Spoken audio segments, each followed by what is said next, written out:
پاکستان اور امریکہ کے جو تعلقات بہتر ہوئے ڈونلڈ ٹرمپ کی سیکنڈ ٹرم میں، وہ کہاں سے شروع ہوتے ہیں؟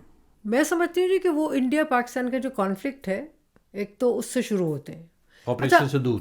آپریشن سندور پاکستان کا جو نیریٹو تھا کہ بھئی ہم نے جنگ ہم نے جیتی ہے، یا ہم نے جو ہے پش بیک دیا ہے انڈین ملٹری کو، انڈین ایئر فورس کے جہاز گرا دیے، جو کہ جس پہ انڈین ایئر فورس کی طرف سے خاموشی تھی۔ اسرائیل کے قطر پہ اٹیک کے بعد جو ایک اور قدم اٹھا وہ ہوا کہ پاکستان نے سعودی عربیہ کے ساتھ ایک mutual strategic defence agreement sign کیا۔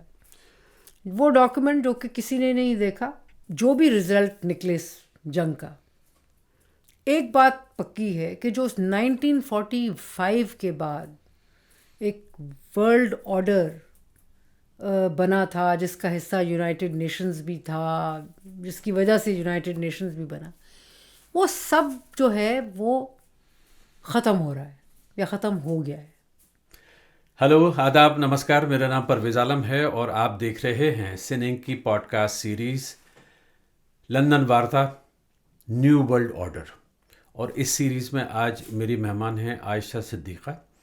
عائشہ صدیقہ ایک بار اور سننگ کے ایک پوڈ کاسٹ پر آئی ہیں، اور جب وہ آئی تھی تقریباً 5 سال ہو گئے اس بات کو، تو وہ پوڈ کاسٹ جو ہے وائرل ہو گیا تھا۔ اور وائرل کا مطلب یہ ہوتا ہے کہ انڈیا میں، پاکستان میں شاید ہی کوئی ٹیلی ویژن چینل ہو، شاید ہی کوئی ایسی نیوز ایجنسی ہو جس میں وہ انٹرویو رپورٹ نہ ہوا ہو۔ اور اس کی وجہ یہ ہے کہ بھارت میں آرٹیکل 370 کشمیر کے ریفرنس سے اس کا ایبروگیشن ہوا تھا، اور اس پر عائشہ صدیقہ نے کچھ باتیں کہی تھیں۔ عائشہ صدیقہ، وہ 3 باتیں کیا تھیں جو لوگوں کو بہت ناگوار گزری؟ میرے خیال میں جی ایک تو وہی تھا کہ میں نے کہا تھا کہ پاکستانی فوج جو ہے وہ لڑ نہیں پائے گی کشمیر میں، کشمیر از اوور۔ دوسرا یہ تھا کہ میں نے کمپیئر کیا تھا RSS BJP کو پاکستان آرمی سے، جس کی وجہ سے بہت ہی ناراضگی ہوئی۔ انڈیا میں بہت ناراض ہوئے لوگ کہ کیا بتائیے آپ RSS کو پاکستانی آرمی سے کمپیئر کر رہی ہیں۔ پاکستان میں خوش ہوئے، اور پاکستان میں لوگ اس بات پر بہت ناراض ہوئے کہ آپ نے یہ بات کہہ دی تھی کہ صاحب آرٹیکل 370 کے ایبروگیشن کے بعد میں میرا آپ سے سوال تھا کہ اب پاکستان کی فوج کیا کرے گی؟ آپ نے کیا کرے گی؟ کچھ نہیں کرے گی، اس لیے کہ وہ تیار بھی نہیں ہے اور وہ کچھ نہیں کر پائے گی۔ اور ایکچولی ہوا بھی ایسا ہے، کئی سال بیت گئے اس بات کو، کچھ نہیں ہوا۔ خیر بہرحال اس انٹرویو کے بعد اب یہ ہمارا دوسرا پوڈ کاسٹ ہے، اور اس کے بعد میری ہمت نہیں ہوتی تھی، مجھے ایسا لگتا تھا کہ شاید میں نے آپ کو کسی پریشانی میں ڈال دیا ہے اس انٹرویو کے بعد، اس لیے کہ اس طرح کی رپورٹیں ملتی تھیں کہ ایک تو آپ کا کرٹیسزم بہت زیادہ ہوا، اور کہیں نہ کہیں شاید آپ کو پاکستان جانے میں بھی تھوڑی بہت پریشانی ہوئی۔ دیکھیں جی، میں پاکستان تو اب تک واپس نہیں جا سکی، اور ظاہر ہے اس سے کچھ اچھے دوستوں نے کہا کہ اب تو بالکل ہی بھول جانا واپس آنے کے لیے۔ اچھا، سو ناراضگی دیکھیں، بٹ وہ یہ ہے کہ ایک اچھے اینالسٹ، ایک اچھے رائٹر کا کام جو ہے وہ مجھے نہ کوئی نوکری چاہیے ان سے، نہ ہی کوئی پیسے چاہیے۔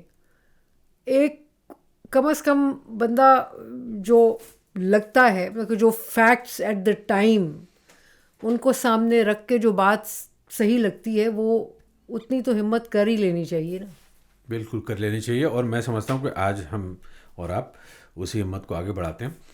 دیکھیے، مڈل ایسٹ میں جو کچھ ہو رہا ہے، یعنی کہ 28 فروری سن 2026 کے بعد سے حملے پہ حملے، اور اس کے بعد میں اب ہم مارچ سن 2026 کے آخری ہفتے میں داخل ہو رہے ہیں، اور لڑائی سے کیا نتیجہ نکالا جانا چاہیے تھوڑا سا قبل از وقت ہے، لیکن اتنا ہم سمجھ چکے ہیں کہ کچھ جو ممالک ہیں، جو دیش ہیں، ان کا رول بڑا کنفیوزنگ سا لگ رہا ہے۔ اور مجھے یہ کہنے میں کوئی جھجک نہیں ہے کہ آج کا میں فوکس اسی بات پر رکھنا چاہتا ہوں کہ پاکستان کا کیا رول ہے اس مڈل ایسٹ کی اس جنگ میں، وہ ایران کے ساتھ میں ہے، وہ اسرائیل کے ساتھ میں ہے، وہ امریکہ کے ساتھ میں ہے، وہ GCC کے ساتھ میں ہے، یا وہ اس سعودی عرب کے ساتھ میں کھڑا ہے جس کے ساتھ میں اس نے کبھی ابھی کچھ 1 سال پہلے ایک ایسا ایگریمنٹ کیا تھا جس میں یہ تھا کہ صاحب آپ پر حملہ ہم پر حملہ ہے. پاکستان اس وقت کس مقام پہ ہے اس پوری لڑائی میں؟ پرویز صاحب دیکھیں، میرے خیال میں پاکستان میرے خیال میں سارا خطہ جس ٹینشن کی لپیٹ میں ہے، اور اب اس میں پاکستان ایک جنگ میں انوالو نہیں ہونا چاہتا. پاکستان نہیں چاہے گا کہ ایران جو ہے وہ ٹوٹے، لیکن وہ یہ بھی نہیں چاہے گا کہ سعودی عربیہ کو خطرہ ہو. سعودی عربیہ مسلم ورلڈ میں جو اس وقت لڑائی لگ رہی ہے کہ ایک طرف تو اسرائیل اور US اور ایران کی لڑائی ہے، لیکن یہ اس کا دائرہ پھیل گیا ہے. اس میں عرب ممالک جو ہیں گلف کے اور سعودی عربیہ بالکل شامل ہیں.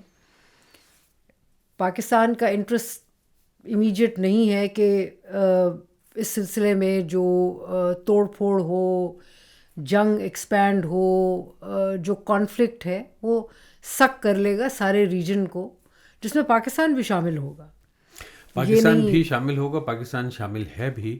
جی میں تھوڑا سا خطرے میں صرف خطرے کی بات کر رہی ہوں، کیونکہ اگر توڑ پھوڑ ہوتی ہے تو لوگ بھاگے پھریں گے، لوگ آئیں گے، ویپنز بھی پھیلیں گے، تو یہ تمام خطرہ اپنی جگہ ہے. پاکستان کے امریکہ کے ساتھ میں جو تعلقات ہیں وہ بہتر کس مقام پہ ہوئے، بہتر ہونے شروع، اور وہ کیا چیزیں تھیں، یعنی محرک، وہ کیا موٹیویشن تھا، وہ کیا اسٹیمولیشن تھا جہاں سے یہ ایک نئی دوستی کا یا نئی ریلیشن شپ کا آغاز ہوتا ہے؟ دیکھیں، ڈونلڈ ٹرمپ کے پہلے اس کی بات کریں، پہلے ٹرم کی، اس وقت بہت کہ باقاعدہ بدتمیزی ہوئی تھی. کہ انہوں نے اسٹیٹمنٹ دیا، اس کا جواب بہت سختی سے عمران خان نے دیا، اور بہت ایک جسے کہتے ہیں نا کہ بڑا نیرولی ٹرانزیکشنل ریلیشن شپ اس وقت امریکہ کا اور پاکستان کا ہو چکا تھا. اس میں ہوا یہ تھا کہ عمران خان پرائم منسٹر تھے اور انہوں نے ایک خط دکھایا، اس میں یہ کہا کہ امریکہ کس طرح سے انٹرفیئر کرتا ہے پاکستان کے معاملات میں. ٹھیک ہے، وہ ساری چیزیں تھیں.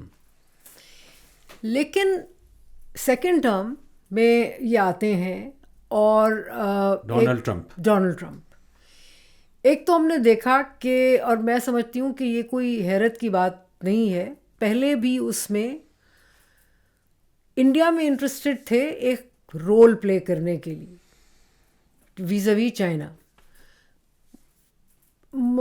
نریندر مودی کو تب بھی انہوں نے ایسی کوئی کہ کہتے تھے مائی فرینڈ، وہ ابھی بھی کہتے ہیں مائی فرینڈ، لیکن یہ ہے کہ پہلے بھی اتنا نہیں تھا، اب تو بالکل ہی ختم ہو گیا.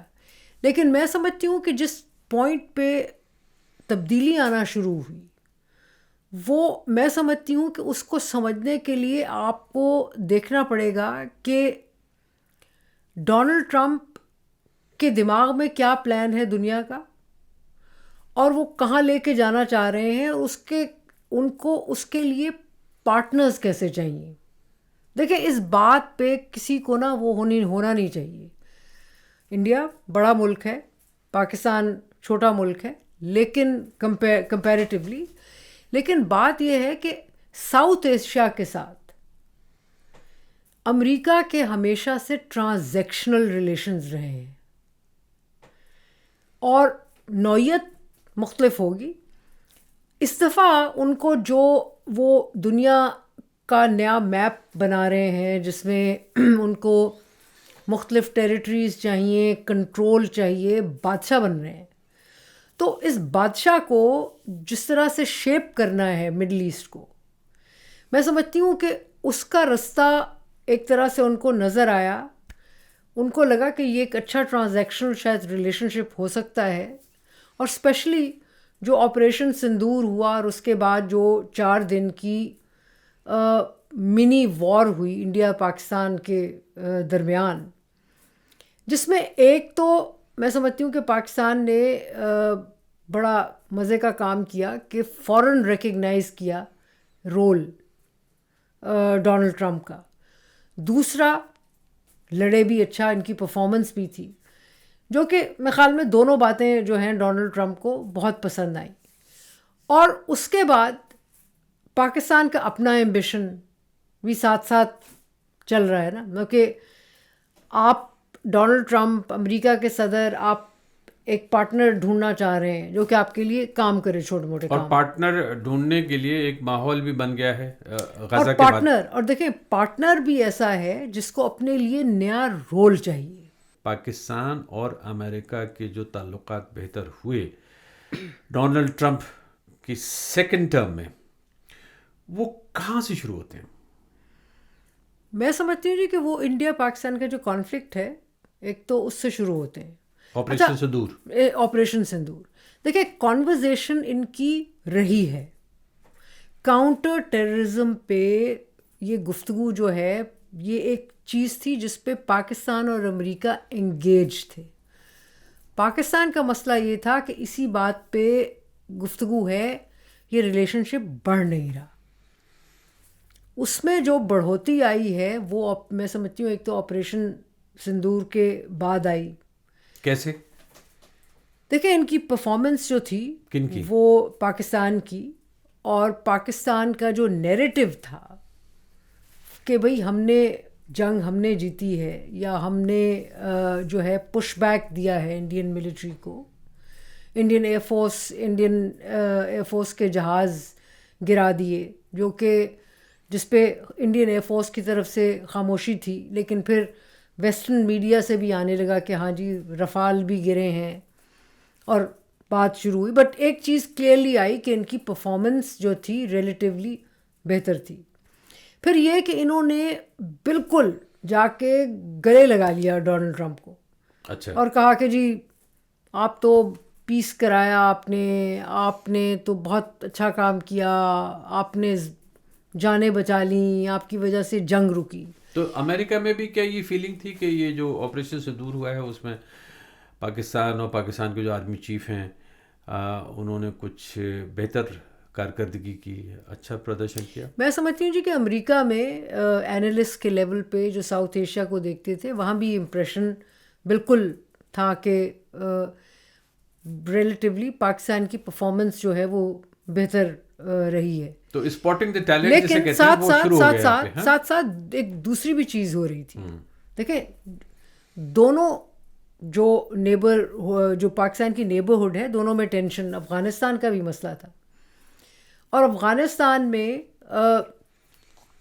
ڈونلڈ ٹرمپ نے بات کرنا شروع کی کہ یہ جو ہمارے ویپنز ہیں یہ طالبان واپس کریں، یہ باگرام ایئر بیس جو ہے اس کو لینے کی باتیں.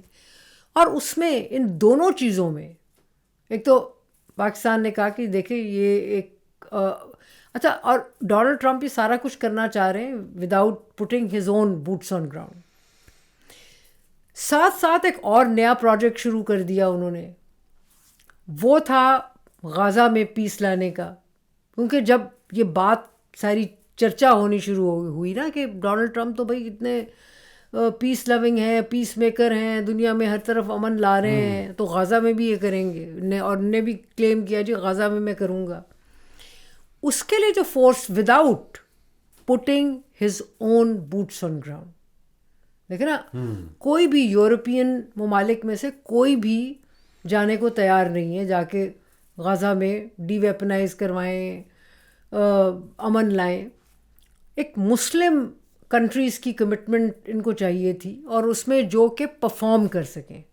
سو جو آپریشن سندور والی پرفارمنس ہے وہ کرٹیکل ہو جاتی ہے کہ اچھا یار یہ کام کر سکتے ہیں. اور ان کا تو ایکسپیرئنس بھی ہے جو ہے انسرجنسیز. اسپاٹ دا ٹیلنٹ، تو وہ ٹیلنٹ انہوں نے کہیں نہ کہیں اپنے حساب سے دیکھ لیا. کس کا ٹیلنٹ دیکھا اس میں، وہ کس نے دیکھا؟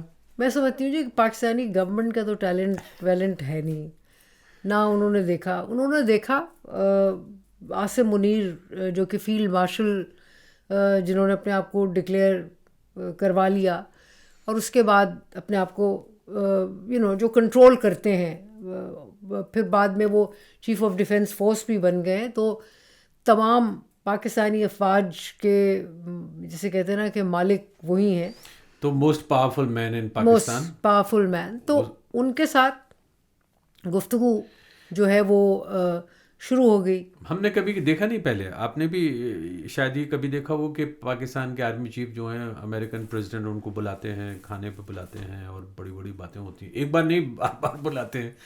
تو سب کے دماغ میں ایک سوال آ رہا تھا کہ یہ تو کچھ دیکھیے اوپری باتیں کچھ ہوتی ہیں، اندر کی باتیں کچھ ہوتی ہیں. اندر کی باتیں تو ہم سب نہیں جانتے، لیکن اندازہ لگا سکتے ہیں. کیا اندازہ لگا سکتے ہیں کہ اس وقت کس طرح کا کھیل ٹرمپ کے دماغ میں تھا اور پاکستانی کس حساب سے اپنے بساط بچھانا چاہتے تھے؟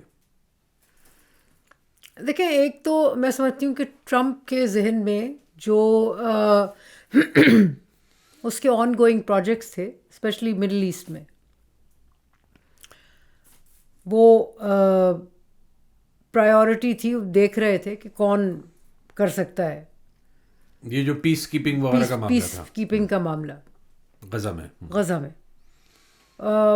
اور آپ یہ دیکھیں کہ ایک زمانے میں اسرائیل کو بھی بہت شوق تھا کہ جو مسلم کنٹریز، جو کہ جب پہلے ان کے ڈونلڈ ٹرمپ کے پہلے ٹینیور میں جو دو ممالک جن کا وہ چاہ رہے تھے کہ وہ ابراہیم ایکارڈز میں یہ بھی شامل ہوں، ان میں پاکستان اور انڈونیشیا کا نام آتا تھا.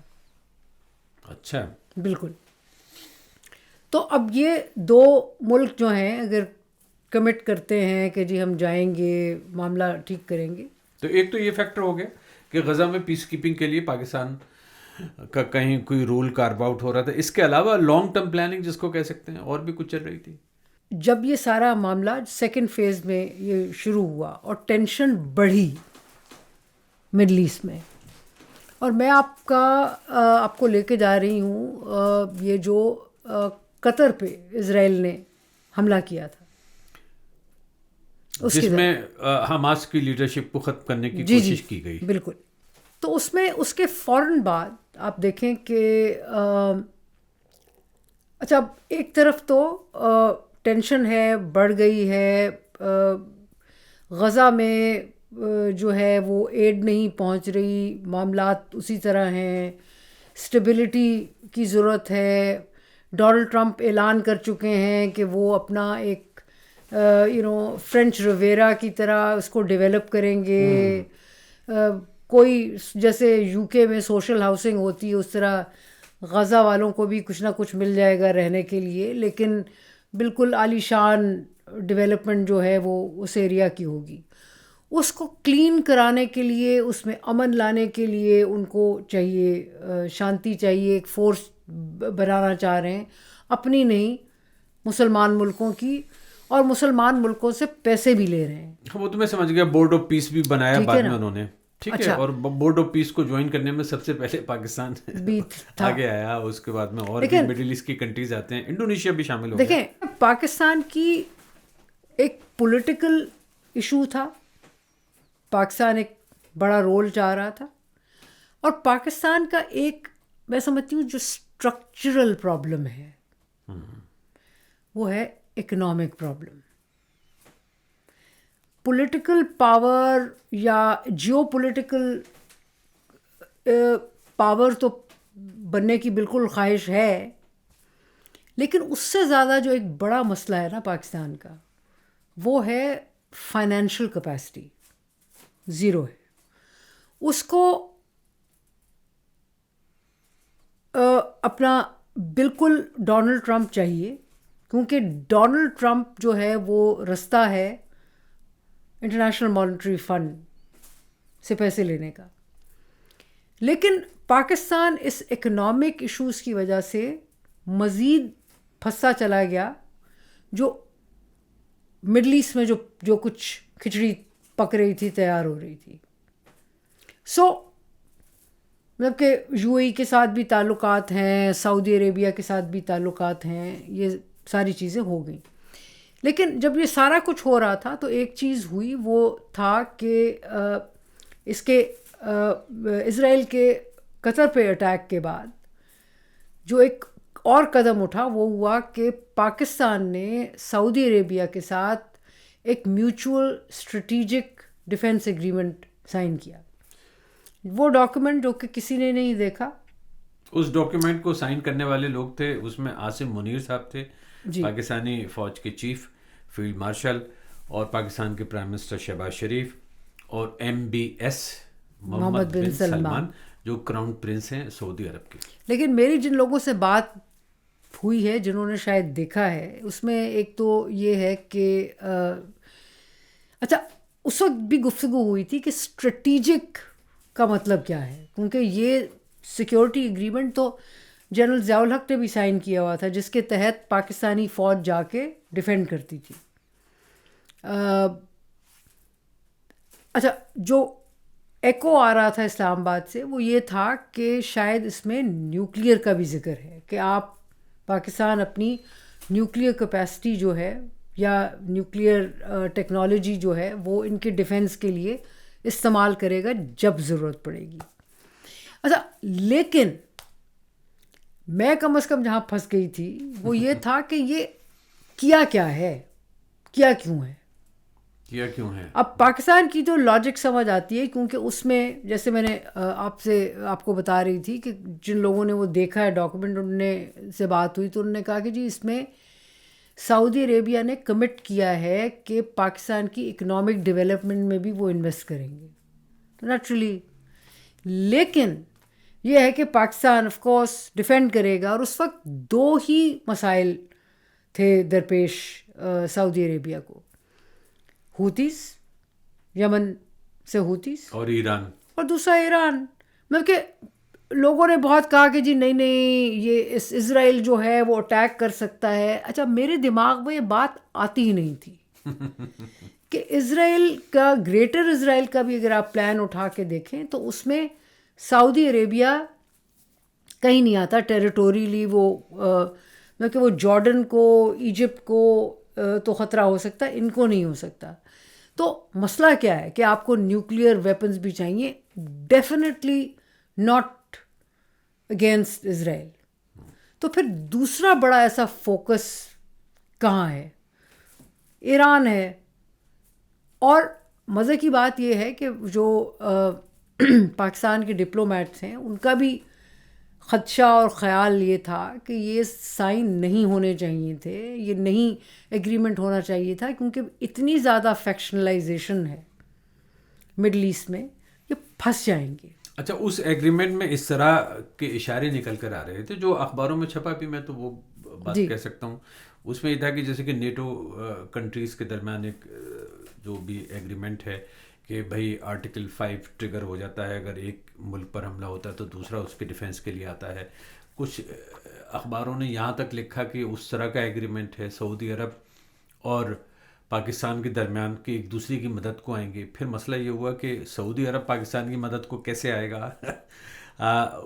ابھی اسی پروگرام میں جس پر پوڈ کاسٹ میں آپ سے بات ہو رہی ہے, لندن وارتا نیو ورلڈ آرڈر, اس میں نودیپ سوری جو انڈیا کے بہت سینئر ڈپلومیٹ ہیں اور یو اے ای میں انڈیا کے ایمبیسڈر رہے ہیں, ایجپٹ میں بھی ایمبیسڈر رہے ہیں, ان سے بھی میں نے یہ سوال کیا تو انہوں نے کہا کہ یہ دیکھیے یہ ایک بار بھی انڈیا کی ڈپلومیٹک کمیونٹی کے دماغ میں یہ بات آئی ہی نہیں کہ سعودی عرب جو ہے انڈیا کے خلاف کوئی ایسی چیز کر سکتا ہے اور جس کے تحت اس نے یہ ایگریمنٹ کیا. تو وہ نوبت تو کبھی آئے گی نہیں کہ سعودی عرب جو ہے وہ انڈیا کے خلاف فرض کیجیے کوئی کارروائی کرے گا, کون کس کے خلاف کرے گا.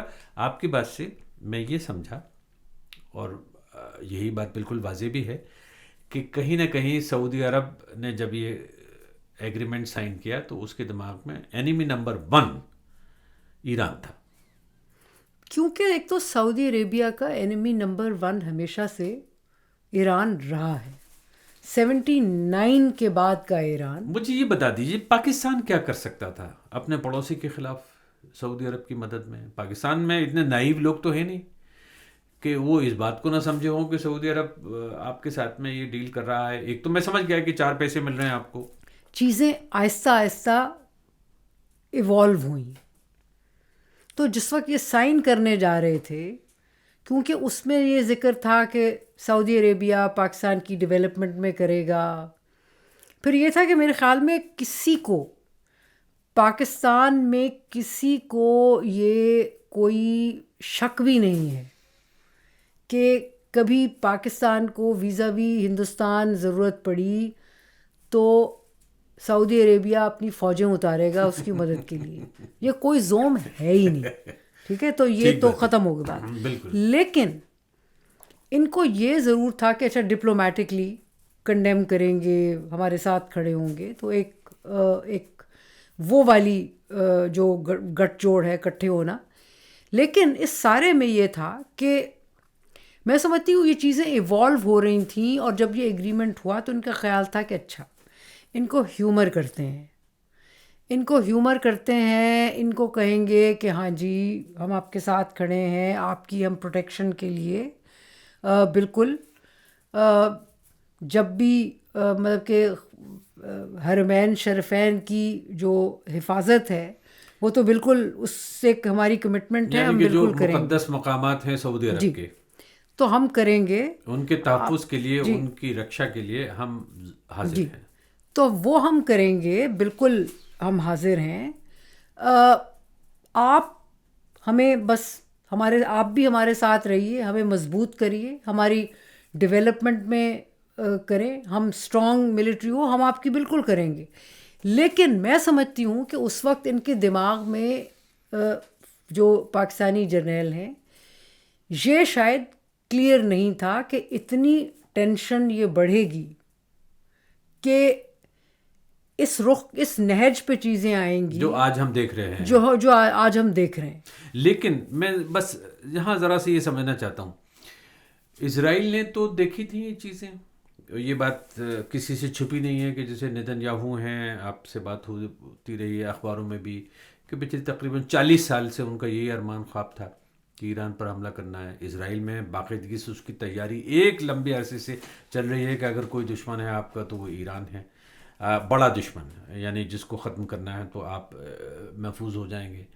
ایک تہران نام کا ٹی وی سیریل بھی ایک لمبے عرصے سے آ رہا ہے، وہ آپ کو بتاتا ہے کہ کیا ہونے والا ہے، اور کافی حد تک بہت ساری چیزیں ویسے ہی ہوئی بھی ہیں کسی حد تک. خیر یہ تو ٹیلی ویژن سیریل کی بات تھی. امریکہ میں بھی اس بات کا اندازہ ہے کہ بھئی ایران جو ہے وہ جو ایول کی ایکسس ہے جس کو کہا جاتا تھا اس کا ایک حصہ ہے. تو ایران تو ایک ایجنڈا پہ رہا ہے اسرائیل کے اور امریکہ کے. تو میں یہاں ایلیمنٹ یہ جوڑ رہا ہوں کہ جب امریکہ ہاتھ لگاتا ہے کسی ملک کو، عام طور پہ تصور کیا جاتا ہے کہ اس کو اسرائیل کی طرف سے بھی کسی نہ کسی طرح کا اپروول حاصل ہے.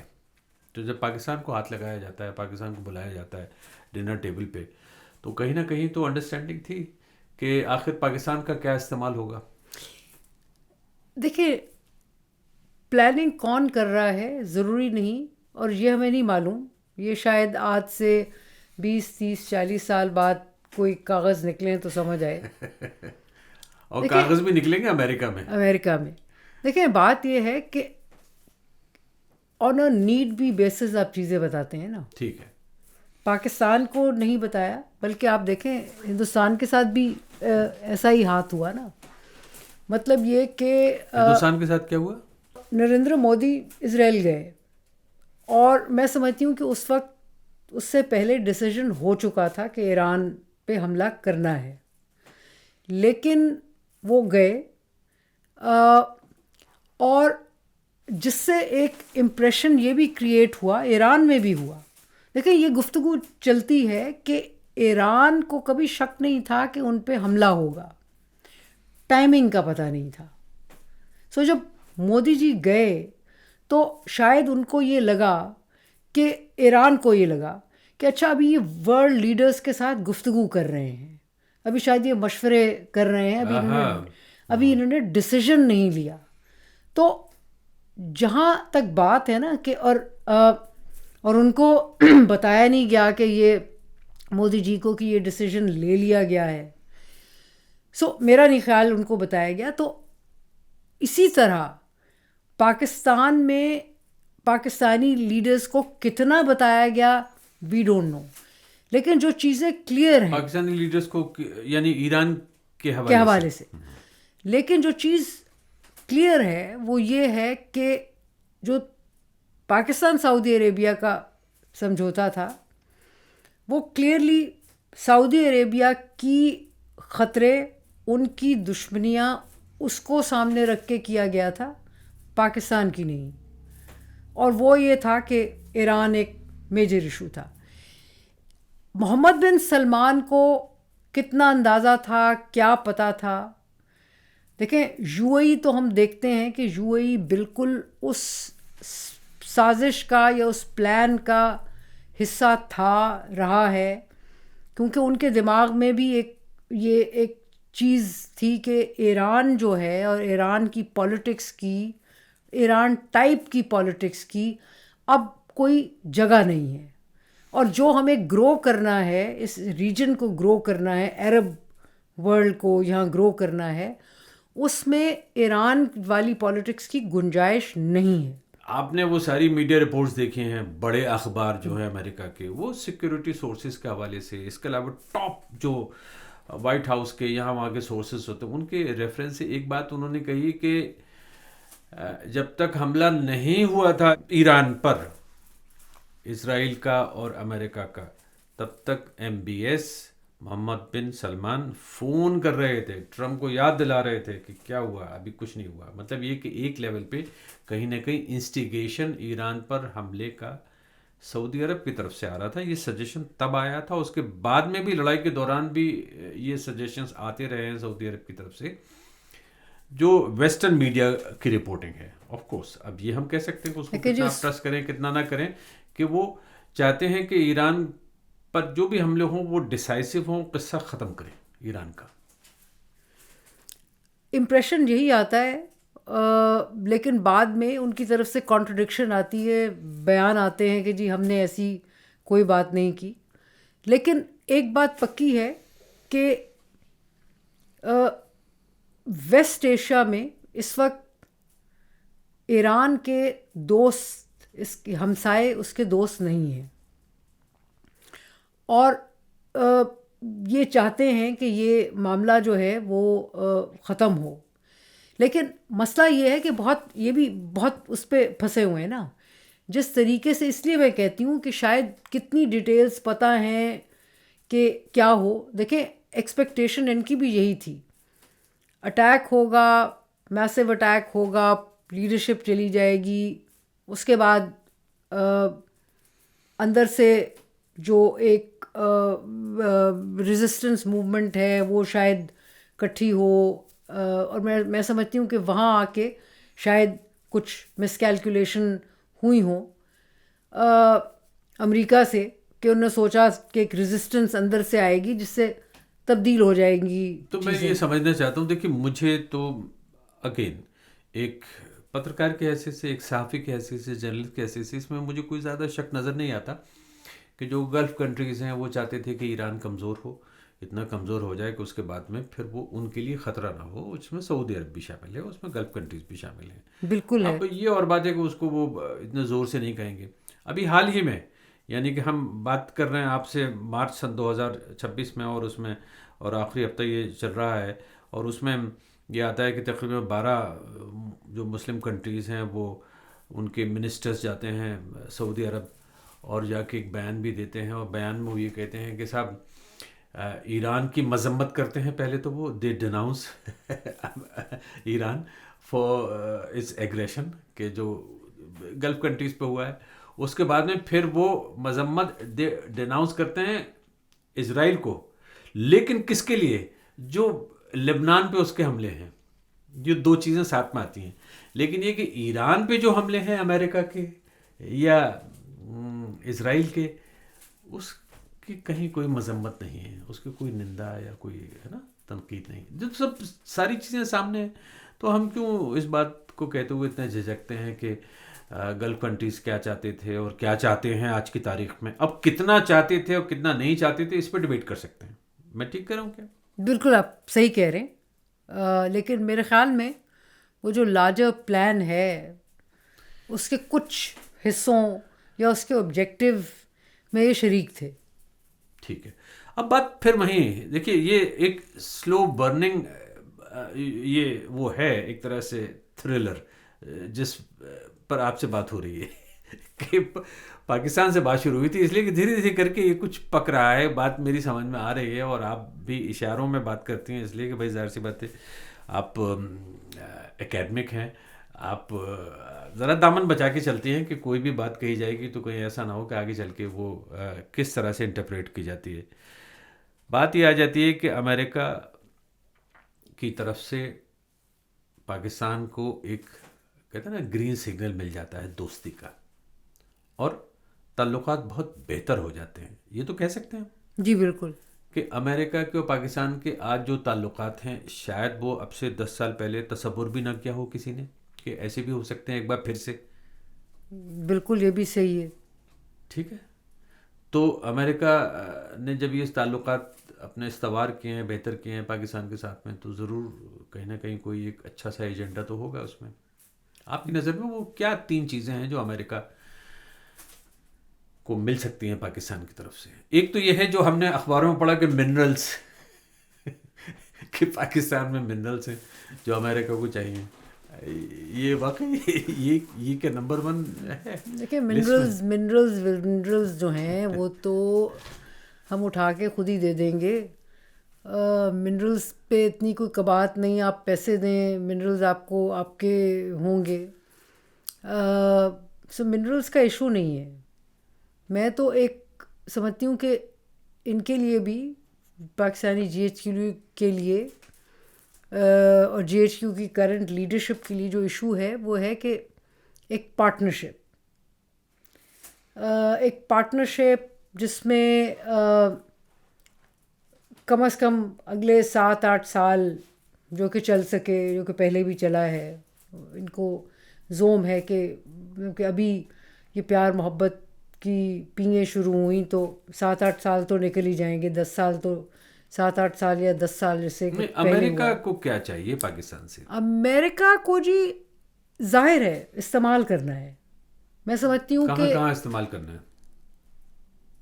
Afghanistan vis-a-vis distancing from China ایک وہ ہے ایشو. اور تیسرا میں سمجھتی ہوں کہ مڈل ایسٹ، اور مڈل ایسٹ میں بھی جو رول ہے وہ ابھی جو سمجھ آ رہی ہے چیزوں کی وہ یہ کہ انڈائریکٹلی رول ایوالو ہو رہا ہے نا. مطلب دیکھیں ابھی جو اس وقت جو جھگڑا ہے، ابھی جو اس وقت تعلقات جس طرف جا رہے ہیں اسپیشلی سعودی عربیہ اور ایران کے، اس وقت کہیں بھی آگ لگ سکتی ہے اور کسی پہ بھی الزام ہو سکتا ہے. اور اس میں اگر سعودی عربیہ ڈیسائیڈ کر لیتا ہے کہ اس نے اسٹیپ ان کرنا ہے اور جنگ لڑنی ہے، ملیٹریلی اس کو کاؤنٹر کرنا ہے، تو کون ہوگا جو کہ جا کے کھڑا ہوگا؟ پاکستان. ایکسپیکٹیشن پاکستان سے ہوگی. سعودی عربیہ کی بالکل ہے. کہہ رہے ہیں ویری کلیئرلی، بار بار مطلب کہ پچھلے 2 دنوں میں یہی گفتگو ہو رہی ہے کہ پاکستان کہہ رہا ہے کہ ہاں جی ہاں ہم کمیٹڈ ہیں، آپ پہلی گولی آپ چلائیں نا. تو اگر چلا لی تو پھر تو جانا پڑے گا نا، کیونکہ سیکیورٹی ایگریمنٹ ہے. اور جو میں نے آپ کو پہلے بھی عرض کی کہ ایک فائنینشیل مجبوریاں جو ہیں اس سیکیورٹی ایگریمنٹ کو زیادہ پوٹنٹ بناتی ہیں. اور ایران پاکستان کا جو پڑوسی ہے اس سے کوئی خوف نہیں کسی بھی طرح کا، اس لیے کہ ایران ایک بار کسی کے پیچھے پڑ گیا تو آسانی سے تو آپ دامن بچا نہیں سکتے. میں سمجھ رہی ہوں جی کہ یہ مختلف ایران بھی ہے نا، کیونکہ اس کو اتنا کھوکھلا کیا جا رہا ہے، اس کی لیڈرشپ کو ختم کیا جا رہا ہے، ایک کے بعد ایک ساری لیڈرشپ اس کو ایگزاسٹ کیا جا رہا ہے. تو ایگزاسٹڈ ایران کے ساتھ تو ریلیٹیولی لڑنا آسان ہے نا. اور آج ویسے بھی فیلڈ مارشل عاصم منیر صاحب نے کچھ چند شیعہ علماء کو بھی اکٹھا کیا اور ان کو کہا کہ جناب ہمسایوں کی جنگ جو ہے اس میں آپ جو ہیں اپنے ملک کو نقصان نہ دیں. میں سمجھتی ہوں کہ پاکستان کا جو ایک بہت بڑا ایک اور ایشو ہے وہ یہ ہے کہ مت بھولنا نہیں چاہیے کہ ایران کے بعد اگر مڈل ایسٹ میں لارجر مڈل ایسٹ میں کہیں اتنی تعداد ہے شیعہ کی تو وہ پاکستان میں ہے، کیونکہ 40 ملین سے زیادہ ہیں. بالکل. اور پراکسیز جو ہیں ایران کی سپورٹ یہ وہ سو اگر آپ اس کانٹیکس میں دیکھیں تو ایک ویک ایران سے لڑا جا سکتا ہے. اس طرح کہ کہیں نہ کہیں ایک ہوتا نا ایک تھاٹ پروسیس ہے. میں سمجھ سکتا ہوں کہ آپ یہ کہہ رہے ہیں کہ وہ چل رہا ہے پاکستان میں. اب میں واپس آتا ہوں پھر ایک بار مڈل ایسٹ اور اسرائیل اور امریکہ کی طرف. تلسی گبارڈ جو ڈائریکٹر نیشنل انٹیلیجنس امریکہ کی، اور بنتہا پاورفل پوزیشن پہ بیٹھی ہوئی ہیں. عام لوگوں کے لیے صرف اتنا سمجھنا کافی ہے کہ CIA جس کے بارے میں آپ رات دن سنتے ہیں اور جس کے بارے میں 50 فلمیں دیکھتے ہیں ہالی ووڈ کی، اس پر بھی اگر بجٹری اتھارٹی ہے تو تلسی گبارڈ کی ہوتی ہے. ان کا جو ڈپارٹمنٹ ہے نا، ڈپارٹمنٹ آف نیشنل انٹیلیجنس، جی ٹھیک ہے، میں ڈائریکٹر ہیں نیشنل انٹیلیجنس کی.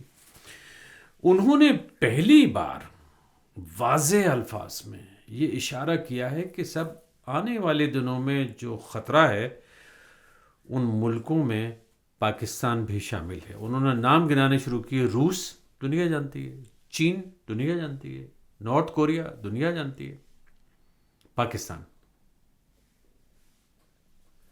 تو یہ مطلب ایک ایسے شخص کا کہنا جو کہ ڈونلڈ ٹرمپ کی آواز میں آواز ملاتا ہے. تلسی گبارڈ بنا ڈونلڈ ٹرمپ کے تلسی گبارڈ کچھ بھی نہیں ہے. ذرا اس ذریعے میں وہ ڈانٹ دیتے ہیں، ان کو ڈسکریڈٹ بھی کر دیتے ہیں. یہ اتنا بڑا بیان آ گیا. پاکستان کو تو فکر ہونی چاہیے. بالکل پریشانی ہے جی میرے خیال میں.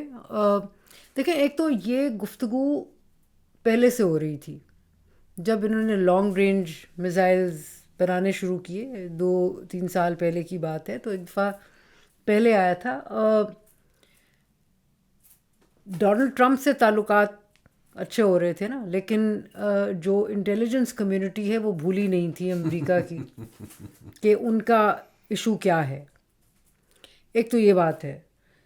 دوسرا یہ ہے کہ اور وہ انڈیا کے معاملے میں وہ سمجھتے ہیں کہ ہاں چائنا اسپیسیفک ہے وغیرہ وغیرہ. پاکستان کا وہ کہتے ہیں کہ بھئی ان کو اتنی کیا ضرورت ہے. وہ کیا بنا رہا ہے پاکستان جس سے خطرہ ہے امریکہ کو؟ لانگ رینج میزائلز جو کہ جن کی ریچ جو ہے انٹرکانٹیننٹل بیلسٹک میزائل موونگ کیپبلٹی کے ساتھ. ایک ٹائم پہ وہ بہت ملٹیپل وار ہیڈز جو ہیں، ایک میزائل اڑے ملٹیپل وار ہیڈز جس میں ہوں جو کہ زیادہ لیتھل ہوتا ہے انٹرکانٹیننٹل بیلسٹک. تو یہ سجیشن ہے امریکن انٹیلیجنس کا. ہاں یہ گفتگو 1.5-2 سال سے یہ چل رہی ہے. انٹیلیجنس کمیونٹی میں چل رہی ہے. جی جی جی. اچھا اب تلسی گبارڈ نے یہ کہا، اب یا تو یہ جو ہے وہ پاکستان پہ پریشر ڈالنے کے لیے ہے. اس کو انٹرپریٹ دیکھیں، اس کو پاکستان میں کیسے دیکھا جائے گا. ایک تو یہ ہے کہ ظاہر ہے جب آپ نکتہ چینی ہوئی تو گڈ بوائے پھر کس طرح آپ بنائیں گے اگر پاکستان ریزسٹ کر رہا ہے. ایک تو یہ ہے. دوسرا یہ کہ جو پاکستان میں ایک اور گفتگو شروع ہو گئی ہے وہ یہ ہے کہ اچھا جی اگر یہ ایران کو ختم کریں گے تو اس کے بعد ہماری باری ہے. پاکستان کی طرف دیکھتے ہیں جی، اور خاص طور پہ ایک اسلامک نیشن اور اسلامک بوم کی شکل میں بھی دیکھتے ہیں. بالکل. سو وہاں خطرے اور خدشے. اب وہ خطرے اور خدشوں کا مسئلہ پھر یہ ہوتا ہے کہ وہ پھر ایک فارم آف کوئرژن ہے نا, کہ اگر وہ نیریٹو ہے تو پھر ظاہر ہے اپنی پروٹیکشن کے لیے ایک ملک کیا کرے گا. لیکن آپ دشمنی امریکہ کے ساتھ تو لے نہیں سکتے, آپ اس سے بات ہی کریں گے نا, اس کو زیادہ پلیز کریں گے, وہی دروازے پھر سے کھٹکھٹائیں گے جہاں سے آپ کو تھپکیاں ملی تھیں, اور کوشش کریں گے کہ ان کو کانفیڈنس دیں کہ نہیں ہم آپ کے ساتھ ہی کھڑے ہیں, ہمیں تو آپ کے لیے ہم خطرہ نہیں ہے, ہم تو آپ کے ساتھ مل کے کام کرنے کو تیار ہیں. ٹھیک ہے, تو میں اب آخر میں بس آپ سے یہ سمجھنا چاہتا ہوں کہ آپ کی نظر میں یہ جو گلف کنٹریز ایک ساتھ اٹیک پر آئے ہیں ایران کی طرف سے, ان کے تعلقات تو ہمیشہ کے لیے خراب ہوئے یا کہیں آگے چل کے کبھی بہتری ہو سکتی ہے اسرائیل کے خلاف کھڑے ہونے میں؟ اس لیے کہ ایک خیال یہ کیا جاتا ہے کہ اسرائیل تو ان کو بھی نہیں بخشے گا, قطر پہ تو اس نے حملہ کر دیا تھا, وہ خاطر میں کہاں لاتا ہے اگر فرض کریے اس کو کوئی مسئلہ ہے یو اے ای سے یا کسی اور سے, تو خطرہ تو اسرائیل سے بھی اتنا ہی ہے گلف کنٹریز کو جتنا کہ ایران سے ہے. میرا خیال یہ ہے جی کہ وہ ایک اسپیسیفک اٹیک تھا جو کہ دوحہ پہ ہوا, حماس والے آئے بیٹھے تھے, ان کو ٹارگٹ کر رہے تھے, ان کو تو نہیں ٹارگٹ نہیں. ساؤتھ پاس یہ جو ایل این جی ہے دنیا کی سب سے بڑی گیس فیسلٹی مانی جاتی ہے, اور قطر اور ایران کے درمیان ہے, یہ دونوں ملک مل کے اس کمپنی کو چلاتے ہیں. اس پر حملہ, ایران پر حملہ, یعنی ساؤتھ پاس پہ حملہ, ایل این جی پر حملہ, قطر پر حملہ ہے. میرا خیال نہیں ہے کہ ٹارگٹ اسرائیل کا قطر تھا, لیکن نقصان تو اس کو بھی ہوا نا. دیکھیں سنیے, بات یہ ہے میں سمجھتی ہوں کہ ایک ری شیپنگ مڈل ایسٹ کی ہوگی. اب بات یہ کہ سوال اٹھتا ہے کہ کیا ایران اس ری شیپنگ کا سبب ہوگا یا اسرائیل ہوگا, کیونکہ اگر سروائیو کرتی ہے رژیم کسی طور پہ, اور مجھے لوگ کہتے ہیں نہیں جی بچ گئے یہ وہ, میں سمجھتی ہوں کہ چاہے لمبی جنگ ہو جائے امریکہ اور اسرائیل پیچھے ہٹنے والے نہیں ہیں. وہ ان نے ایک ارادہ کر لیا ہے ایران کو توڑنے کا, ختم کرنے کا, کمزور کر کے ایلیمینیٹ کرنے کا. سو ایران کی, لیکن اگر وہ بچ جاتا ہے تب بھی ری شیپنگ ہوتی ہے مڈل ایسٹ کی, کیونکہ پھر ریزسٹنس آئے گی, پولیٹیکل ریزسٹنس ان ممالک میں جو گلف کے ہیں وہاں سے آئے گی. لیکن اگر ایران نہیں ہوتا کرتا, اسرائیل کرتا ہے, ایک تو میں سمجھتی ہوں کہ ان کو ٹیریٹوریلی ختم کرنے کی وہ بات نہیں کر رہے, یہ جو ہے پرشین گلف اور یہ جو عرب کنٹریز ہیں, بات یہ ہو رہی ہے کہ ان کی جو نیوسنس ہے, جو کنٹرول ہے, یہ جو آرام کو اور یہ وہ قیمتیں اوپر نیچے ہو جائیں, میں سمجھتی ہوں کہ ایک چینج جو ہے ری شیپنگ آف مڈل ایسٹ ہوگی ہر طرف سے. اس وقت یہ جو وار ہے یہ بہت لوگوں کو سوچنے پہ مجبور کر رہی ہے. چائنا سوچ رہا ہے, چائنا کے خیال میں دیکھیں اس وقت جو ہرموز سے مثلاً جو فلو ہے آئل اینڈ گیس کا, اس کا میجر بینیفیشری یورپ وغیرہ نہیں ہے بلکہ ایشین ممالک ہیں, ان کو اثر بھی پڑ رہا ہے چائنا کی. سو وہ دیکھ رہے ہیں کہ بھائی اب ہم انرجی جو ہے وہ اس کو ہم آلٹرنیٹیوز کیسے کریں, اس میں زیادہ انویسٹمنٹ. سو الٹیمیٹلی اگلے سال نہیں, اگلے 2 سالوں میں نہیں, اگلے 5 سے 10 سالوں میں جو بڑے ملک ہیں ایشیا کے, جیسے چائنا ہے, جاپان ہے, وہ بھی اپنا انفلوئنس وہ بھی اپنی ڈپینڈنسی کم کریں گے مڈل ایسٹ پہ. ان کے پاس بچ ہی وہی جاتا ہے آئل اینڈ گیس, رائٹ. تو آئل اینڈ گیس کا مسئلہ یہ ہے کہ ان کی جو کنٹرول تھا, جو کہ نیوسنس ہے, جو ایک سگنیفیکنس ہے, اسرائیل اس کو اکنامکلی پولیٹیکلی یوں ٹارگٹ کرے گا. اور میں سمجھتی ہوں کہ جو ہم دیکھ رہے ہیں وہ reshaping, potential reshaping of the Middle East ہے. اس میں ان کا انفلوئنس کم ہوگا، بڑھے گا. میں سمجھتی ہوں کہ سعودی عربیہ کا انفلوئنس جو ہے، جو پولیٹیکل مائلیج ابھی تک ان کے پاس ایک بڑی چیز تھے، اس پہ بھی جس طریقے سے بھی جنگ ختم ہوتی ہے، میں سمجھتی ہوں وہ پولیٹیکل مائلیج ان کا اس پہ اثر پڑے گا. اثر کس سینس میں پڑے گا؟ کم ہوگا، زیادہ کم ہوگا، بالکل کم ہوگا. جب اگر اسرائیل نے ڈومینیٹ کیا تو وہ آپ کی پھر کھڑپینچی جو ہے جسے کہتے ہیں، اس کو وہ چیلنج کرے گا، وہ آپ کی نہیں ہوگی. اور ویسے بھی میں سمجھتی ہوں کہ جو دنیا کے مسلمان ہیں جو کہ دیکھ رہے ہیں تماشا، اس جنگ کو دیکھ رہے ہیں، وہ بھی ان کے بھی they have their own lessons to learn from this war.